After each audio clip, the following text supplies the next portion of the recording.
Behar. In the Torah portion of Behar, we learn about the Shmita year, an entire year where we're supposed to let the land rest, and we ourselves are supposed to rest. We also learn about the year of Yovel, a premium version of the Shmita year. Both of these events point towards the everlasting Shabbat we're going to have in the Messianic Era. In this Torah portion, God commanded the farmers cultivating the land of Israel to cease all their work on the land. Every seventh year, they were supposed to give the land a Shabbat rest, so to speak. The Jewish community celebrates the sabbatical or Shmita year as a community, meaning that Shmita is a fixed year for everyone, just like the Shabbat is a fixed day for everyone. The Shabbat foreshadows the Messianic Age. The sages compared each of the 6 days to a millennium of history, and the Shabbat to the 1,000 years of the Messianic Era. On this note, Shabbat gives us a small taste of the Messianic Era. This same symbolism can be applied to the Shmita year. The 6 years of working the land correspond to the 6 periods of history leading up to the redemption. The Shmita year corresponds to the coming age of peace. These connections can be illustrated with the Garden of Eden. In the Garden of Eden, man ate the produce of the garden without having to do any work to get the produce. After man's sin, however, God cursed the ground. It says in Genesis 3 verse 17 and Genesis 3 verse 19, "In toil you will eat of the ground all the days of your life. By the sweat of your face you will eat bread." The Shmita year is a reflection of that Edenic state. In the Shmita year, the people of Israel ate only what grew on its own. They could not work the land. As it says in Leviticus 25 verse 4, "The land shall have a Shabbat rest." Shmita year points towards the Messianic Age. On that day, the curse will be removed, and we will be back in the Garden of Eden. It says in Leviticus 25 verses 6 and 7, "All of you shall have the Shabbat products of the land for food, yourself and your male and female slaves, and your hired man and your foreign resident, those who live as aliens with you. Even your cattle and the animals that are in your land shall have all its crops to eat." Shem Mishmuel, a Hasidic commentary on the Torah, finds it astonishing that the Torah permits Gentiles to eat of the fruits of the 7th year. Since the 7th year alludes to the days of Messiah, the produce that grows in the land of Israel during the 7th year has an intrinsic holiness derived from the Messianic Era. This symbolizes that the Gentiles of the nations will partake of the kingdom and find spiritual sustenance in it that draws them to repentance and become God-fearers. These laws allude to the Messianic Era, when everyone will enjoy the peace and Edenic prosperity of the kingdom. According to the Talmud, the number 7 represents the redemption. In the view of the sages, the Messiah will come after a tumultuous 7-year period called the footsteps of Messiah. The Talmud refers to the 7 years before the redemption as the Shavua Sheben David, 7 of the son of David. Jewish writings about the end times predict 7 years of cataclysm, natural disasters, earthquakes, conflagrations, plagues, pestilence, famines, persecutions, wars, and rumors of wars. For example, it says in B. Sanhedrin 97a, "Our rabbis taught, in the 7 years of the son of David's coming, in the first year," the verse from Amos 4 verse 7 that says, "I would send rain on one city, and on another I would not send rain," will be fulfilled. In the second, the arrows of hunger will be sent forth. In the third, a great famine, during which men, women, infants, the devout, and men of deeds will die, and the Torah will be forgotten by her students. In the fourth, plenty and no plenty. In the fifth, great plenty, when men will eat, drink, and rejoice, and the Torah will return to its disciples. In the sixth, voices or noises. In the seventh, wars. And at the end of the 7, the son of David will come.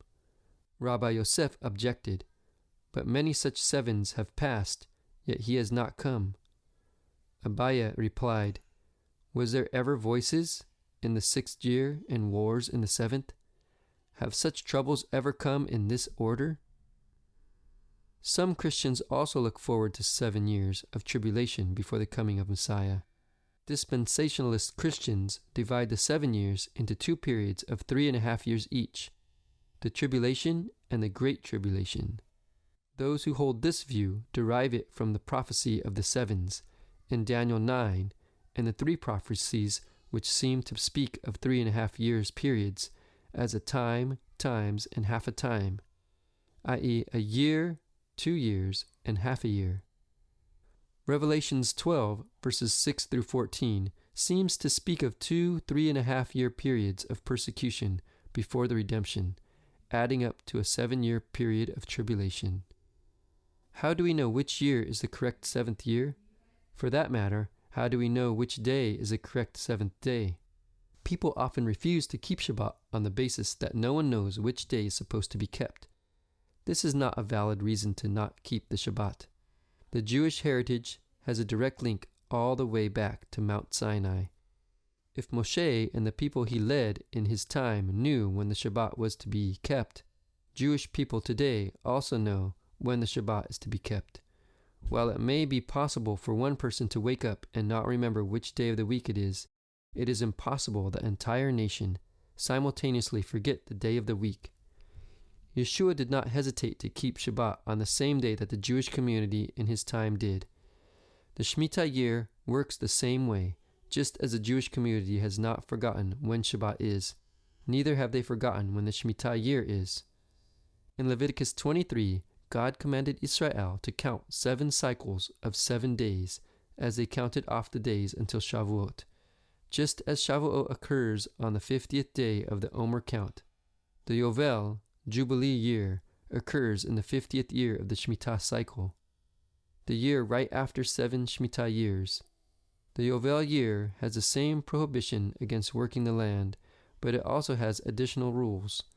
Debts were canceled, property in the land of Israel reverted back to the original family owners, the slaves were freed.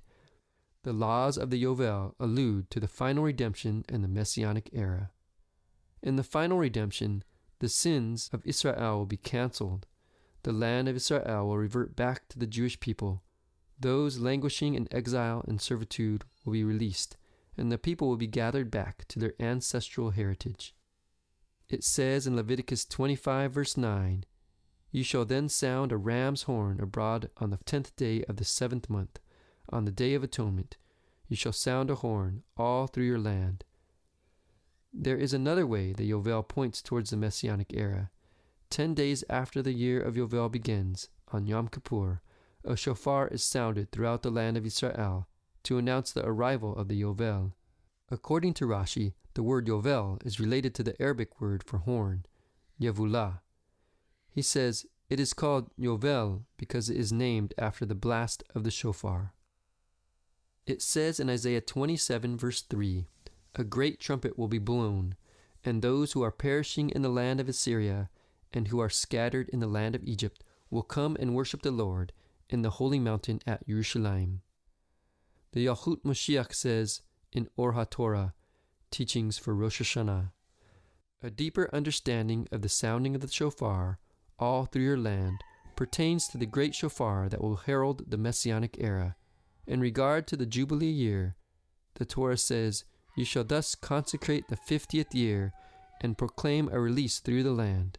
Leviticus 25, verse 10. The release proclaimed in the Jubilee year symbolizes the eternal heights of the worlds, which will be released in the future time of the Messianic Era, at the time of the great shofar. Ever since the exile in Babylon, the Yovel has not been observed. There is no rest of the land, no returning it to its original owners, no cancellation of debt, and no freeing of slaves. However, we do have a commemoration of the Yovel every year at the conclusion of the last Yom Kippur service. Just before the end of the holy day, the congregation takes part in one last prayer service. Then there's one long blast on the shofar to signal the closing of the gates of heaven. The shofar announces the end of the Yom Kippur, but it also alludes to the shofar of the Yovel and to the final redemption, as it says in Yahut Moshiach. The last blast of the shofar at the end of Yom Kippur signals the conclusion of judgment. when the heavenly court seals its verdicts and adjourns the court.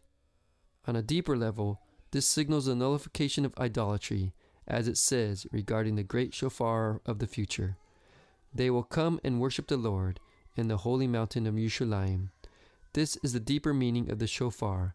The essential revelation will come in the Messianic era, on the day when he will sound the shofar. In the Torah portion of Behar, we learn about the Shmita and the Yovel year. Both of these events are reflections of how things will be in the Messianic era.